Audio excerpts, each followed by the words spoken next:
The great air battle, which has been in progress over this island for the last few weeks, has recently attained a high intensity. It is too soon to attempt to assign limits either to its scale or to its duration. We must certainly expect that greater efforts will be made by the enemy than any he has put forth. Hostile airfields are still being developed in France and the Low Countries, and the movement of squadrons and material for attacking us is still proceeding. It is quite plain, sir, that Herr Hitler could not admit defeat in his air attack on Great Britain without sustaining most serious injury. If, after all his boastings and blood-curdling threats and lurid accounts trumpeted round the world of the damage he has inflicted, of the vast numbers of our air force he has shot down, so he says, with so little loss to himself, if after tales of the panic-stricken British,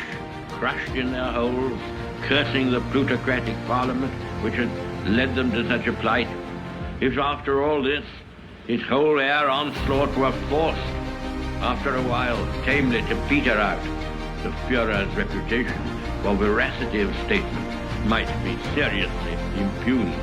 We may be sure, therefore, that he will continue, as long as he has the strength to do so, and as long as any preoccupation he may have in respect of the Russian Air Force allow him to do so. On the other hand, the conditions and course of the fighting have so far been favorable to us. I told the House 2 months ago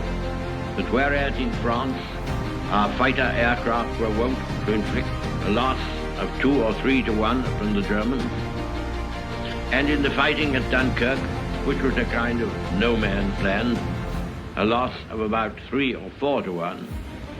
we expected that in an attack on this island we should achieve a larger ratio. This has certainly come true. It must also be remembered that all the enemy machines and pilots which are shot down over our island or over the seas which surround it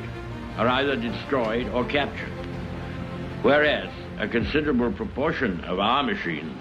and also of our pilots are saved and soon again, in many cases, come into action. The gratitude of every home in our island, in our empire, and indeed throughout the world, except in the abodes of the guilty, goes out to the British airmen who, undaunted by odds, unwearied in their constant challenge and mortal danger,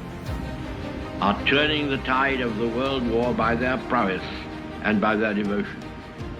Never in the field of human conflict was so much owed by so many to so few.